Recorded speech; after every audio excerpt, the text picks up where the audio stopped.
A ferida da infidelidade no casamento é uma ferida muito profunda, porque quando nós nos casamos, nós nos tornamos um só.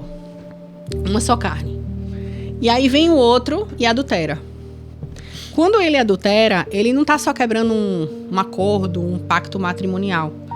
Ele está dilacerando a sua alma, porque está arrancando da sua própria carne. Eu tinha certeza, eu era a mais feia, a mais gorda, a mais burra, a mais incapaz. A minha mente ficava o tempo todinho. Por que ele está se interessando por outras mulheres? Isso. O que é que está faltando em mim? E ele ficava o tempo todinho, olha, teu marido foi procurar fora porque tu é feia. Foi procurar fora porque tu é burra, porque tu é incapaz. Eu me sentia assim, o cocô do cavalo do bandido era eu. Naquele momento, aquele homem foi essencial para me tirar do atoleiro de lama que eu tava. Porque ele cuidou de mim, sabe? Desde aquele casamento, a gente ficou amigo. E eu nunca vou me esquecer dele dizendo assim, Juliana, eu quero cuidar de você. E foi um homem que cuidou de mim, que me amou. Um homem que trouxe alegria de volta pra minha vida. Ele era muito divertido. Ele deve ser ainda. Eu não tenho relação ainda, mas... Enfim, ele tá vivo, né? Sim. Mas ele era muito divertido, ele era muito leve, ele era muito diferente de mim. Ele reacendeu um brilho. A minha vida, ele me trouxe pra vida e eu sou grata demais.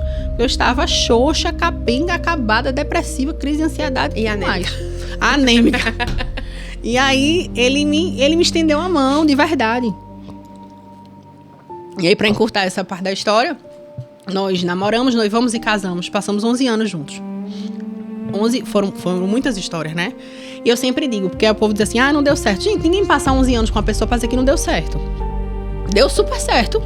Foi maravilhoso. A gente teve momentos incríveis, viagens incríveis, aprendemos muito juntos, amadurecemos muito juntos, mas, porém, contudo, todavia, eu digo que Deus queria me forjar no deserto, tinha que vir a parte B do deserto. E aí, me casei, um casamento assim dos sonhos. Sabe aquele casamento dos sonhos? 300 pessoas no lugar dos sonhos, véu, grinalda. Princesa. Tudo que eu imaginei, Deus fez. Princesa do Senhor. Não, princesa sim, minha filha, princesa. Aquele casamento foi coisa de ouvir dizer. Foi coisa de meu Deus. Coisa do meu Deus. Coisa pra cinema. E aí, foi assim, foi o sonho, Deus realizou o sonho da princesinha. E foi uma bênção. Por muito tempo foi uma bênção. Ele foi uma bênção na minha vida. É verdade seja dita. Porque eu acho que hoje em dia, com a maturidade, eu consigo dividir, né? Aquilo que foi ruim daquilo que foi bom. Porque às vezes a gente bota no mesmo bolo. Num pacote só. A gente pega uma relação que durou anos e bota no mesmo bolo. Essa pessoa não presta porque fez isso, fez aquilo. E a gente esquece das coisas boas. Ele fez coisas ruins pra mim, fez. Ele me traiu muito. Muito. Foi infiel, deixou marcas na minha autoestima. Acabou com a minha autoestima. Destruiu, pisunhou a minha autoestima. Se existia alguma autoestima de mulher, se acabou ali. Mas ele também deixou muitas coisas boas. Só que aí, a ferida da infidelidade, e aqui talvez tenha algumas mulheres que vão me ouvir que já viveram isso, é uma ferida um pouco diferente.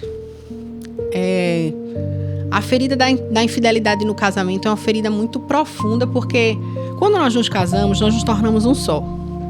Uma só carne. E aí vem o outro e adultera. Quando ele adultera, ele não está só quebrando um acordo, um pacto matrimonial. Ele está dilacerando a sua alma, porque está arrancando da sua própria carne. Uhum. E eu entrei num conflito, Will, de me achar a pior mulher do mundo. É incrível como sempre... A culpa, né? Vem É como se fosse um complexo de que tudo aconteceu porque você não foi o suficiente. Não, eu tinha certeza. Eu era a mais feia, a mais gorda, a mais burra, a mais incapaz. A minha mente ficava o tempo todinho. Por que ele tá se interessando por outras mulheres? Isso. O que é que tá faltando em mim? Porque a gente se coloca nesse lugar de culpa, né? O tal do Satanás é triste. Porque o que é o Satanás? O que é o Satanás? Ele é o acusador. O que é o acusador? Ele acusa as nossas dores. Ele fica apontando pra dor que nem existe. E ele ficava o tempo todinho. Olha, teu marido foi procurar fora porque tu é feia.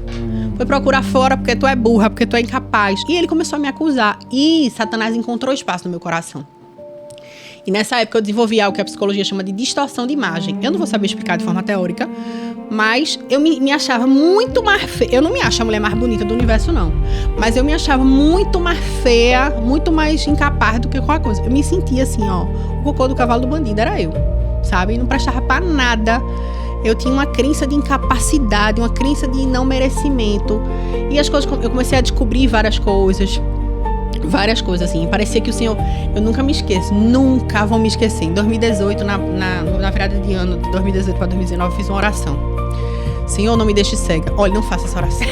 Orações perigosas. Orações perigosas. Tem orações que é melhor não fazer. Senhor, não me deixe cega. Senhor, me deixa...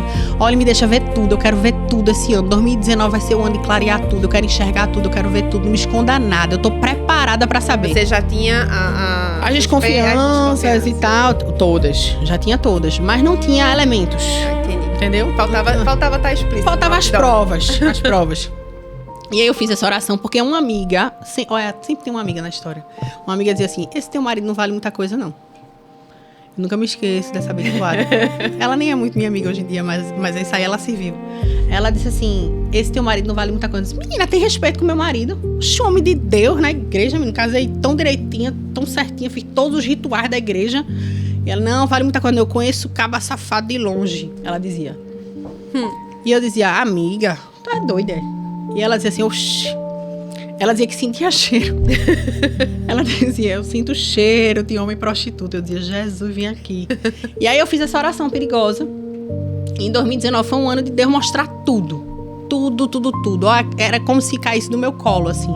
Deus me mostrava no celular, no computador. E aparecia um e contava uma coisa, aparecia outro, contava outra coisa. Ó, aparecia tudo.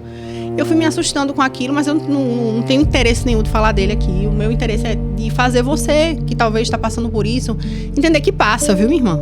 Passa, a gente não morre, não. Deserto não é feito pra gente morrer, a gente passa. Mas foi muito difícil, foi muito dilacerante na minha alma, assim. Eu tinha vivido a crise da viuvez, eu não era viúva, mas da viuvez. Engraçado que a minha primeira crise na viuvez foi em janeiro de 2009. E a segunda foi em 2019, né? 10 anos depois.